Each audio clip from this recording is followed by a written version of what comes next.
আসসালামু আলাইকুম। আশা করি সকলে ভালো আছেন এবং সুস্থ আছেন। আজকে আমি তৈরি করব মন প্রাণ ঠান্ডা করার মতো একটা ড্রিঙ্কস। এর জন্য প্রথমেই আমি নিয়ে নিচ্ছি চিয়া সিড। চিয়া সিড একটি বোলে নিয়ে নিচ্ছি আমি ৩ চামচের মতো। নিয়ে এটিতে পানি দিয়ে কিছুক্ষণ ভিজিয়ে রাখবো।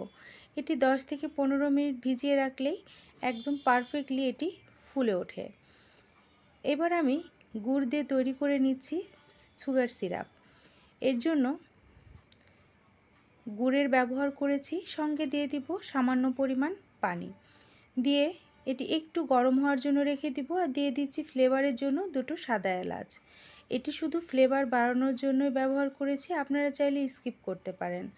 আর এটি খুব বেশি বলক তোলার দরকার নেই, এটি জাস্ট একটু গরম হলে যখন মেল্ট হয়ে যাবে গুড়টি, তখন আমি একটি বলে ঢেলে ঠান্ডা হওয়ার জন্য রেখে দেব। এবার আমি কেটে নিব লেবু। এই ড্রিঙ্কসের মেন উপকরণ হচ্ছে এই চিয়া সিড আর লেবু।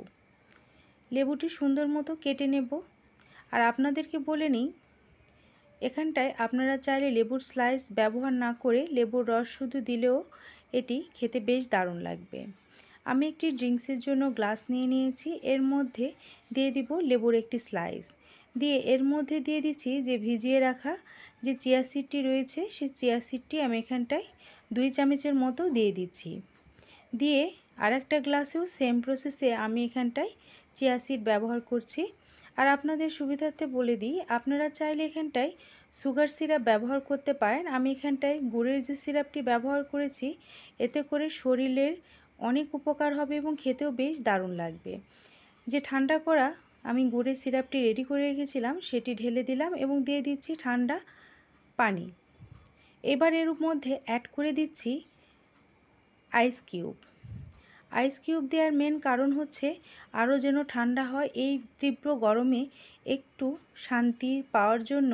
এইভাবে যদি আপনারা ড্রিঙ্কস তৈরি করে নেন, আশা করি এই রেসিপিটি আপনাদের ভালো লাগবে এবং আপনাদের উপকারে আসবে। খুব স্বাস্থ্যকর একটি রেসিপি, আপনারা অবশ্যই একবারের জন্য হলেও ট্রাই করতে ভুলবেন না। আমার এই রেসিপিটি যদি আপনাদের ভালো লেগে থাকে, অবশ্যই আমার চ্যানেলটিকে সাবস্ক্রাইব করতে ভুলবেন না। আর ফেসবুক পেজ থেকে দেখে থাকলে অবশ্যই ফলো দিয়ে পাশে থাকবেন।